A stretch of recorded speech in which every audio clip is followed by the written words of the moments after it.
തൃശൂരിൽ വീശിയടിച്ച മിന്നൽ ചുഴലിയിൽ വ്യാപക നാശനഷ്ടം. പൂച്ചട്ടി, വില്ലടം, വിൽവട്ടം, ചേറൂർ ഉൾപ്പെടെ പല മേഖലകളിലും മരങ്ങൾ കടപുഴകി വീണു. തൃശൂരിൽ ഗസ്സനാഡോ പ്രതിഭാസമെന്ന് ദുരന്ത നിവാരണ അതോറിറ്റി അറിയിച്ചു. ശക്തമായ കാറ്റും മഴയും ഉള്ളപ്പോൾ അന്തരീക്ഷത്തിൽ അടിഞ്ഞുകൂടുന്ന വായു താഴേക്ക് പതിച്ച് കറങ്ങിക്കൊണ്ടുണ്ടാകുന്ന പ്രതിഭാസമാണിത്.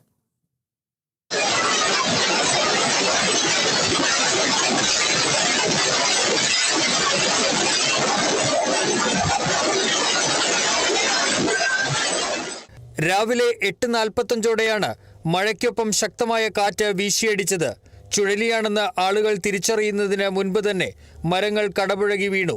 വീടുകളുടെ റൂഫ് ഷീറ്റുകൾ വീശിയടിച്ച കാറ്റിൽ പറന്നുപോയി. വില്ലടം, വിൽവട്ടം, ചേറൂർ, പൂച്ചട്ടി, കൊഴുക്കുള്ളി മേഖലകളിലാണ് കാറ്റ് വ്യാപക നാശനഷ്ടം വിതച്ചത്. പൂച്ചട്ടി ഭവൻ സ്കൂളിന് മുകളിലേക്ക് തേക്കുമരങ്ങളാണ് കടപുഴകി വീണത്. LKG ബ്ലോക്കിന് സമീപത്ത് നിർത്തിയിട്ടിരുന്ന വാഹനങ്ങൾക്ക് കേടുപാടുകൾ സംഭവിച്ചു.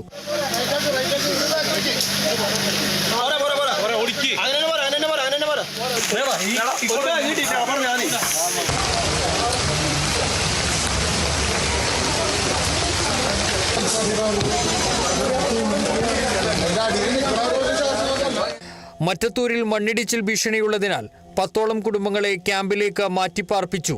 കൊടുങ്ങല്ലൂർ പുല്ലൂറ്റിൽ മഴയിൽ ഒരു വീട് തകർന്നു. വരക്കരയിൽ ശക്തമായ കാറ്റിലും മഴയിലും വീടിനു മുകളിലേക്ക് മരം വീണു. ജില്ലയിൽ കനത്ത കാറ്റിലും മഴയിലും വ്യാപക നാശനഷ്ടം ഉണ്ടായെങ്കിലും ആളപായം എവിടെയും റിപ്പോർട്ട് ചെയ്തിട്ടില്ല. Kerala vision news, Thrissur.